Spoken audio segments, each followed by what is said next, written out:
نحمده ونصلي على رسوله الكريم اما بعد فاعوذ باللہ من الشیطان الرجیم بسم اللہ الرحمن الرحیم۔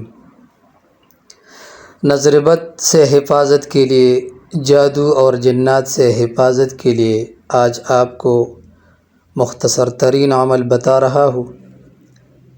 اگر اس پر عمل کیا جائے تو انشاءاللہ العزیز نظر بد، جادو اور جنات سے حفاظت ہوگی۔ وہ اعمال کون سے ہے؟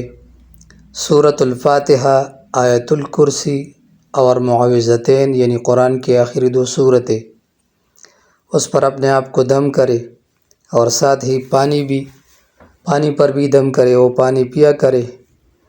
انشاءاللہ العزیز اس کی برکت سے جادو، جنات اور نظر بد سے حفاظت ہوگی، اور جن لوگوں پر نظر بد، جادو اور جنات کے اثرات ہو، انشاءاللہ العزیز وہ اس کی برکت سے جڑ سے ختم ہو جائیں گے۔